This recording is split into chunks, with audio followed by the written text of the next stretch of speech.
Looking at print for my media monitoring assessment. Monday, the 13th of October 2014, 133,000 people had signed a petition against Ched Evans returning to football. The soon-to-be released striker previously played for Sheffield United before he was found guilty of rape. Evans was sentenced to 5 years for the sexual assault of a 19-year-old woman in a hotel room. Gordon Taylor, the Footballers Association chief, defended his return to football as there is nowhere to say he couldn't. Following the debate and the petition, the issue was discussed during daytime television, where the 66-year-old TV presenter, Judy Finnegan, appeared to side with Evans after exclaiming that the rape wasn't violent.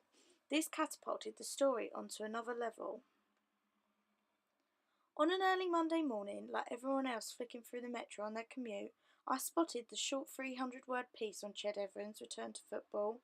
The small page 13 article was not yet front-page news, but with a growing polarised debate surrounding his return, the story was waiting to blow up. The article took a fairly unbiased approach, yet focused on the angle of angry petitioners who thought it was a disgrace him returning to football. Jean Hatchett, who started the online petition, had 133,000 signatures, and the counter petition only had 5,000 backers. The paper took this angle as it was sure to start a conversation, and it sure did create momentum for the story. The Metro took this approach as it invites audiences to think about ethical issues surrounding a convicted rapist returning to football. The story looks at the larger picture, suggesting that if he does return to football, what message does it send out to our young men? Later that day, on the usual 12:30 ITV slot, the Loose Women panel gathered together to discuss the latest issues. When the story of Ched Evans came up, the polarised debate clearly became heated. Finnegan's Loose Women debut has damaged her career.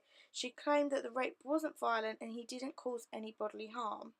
Following my media monitoring assessment, the story has blown up massively. Following from the Metro's 300-word article, by Thursday the 16th, the Daily Mail printed rape threats to Judy's daughter. Chloe Madeley, Judy's daughter, explains that she feels violated in her home by a coward on Twitter. The article's prominence is on front page news and has clearly caused a stir throughout the media.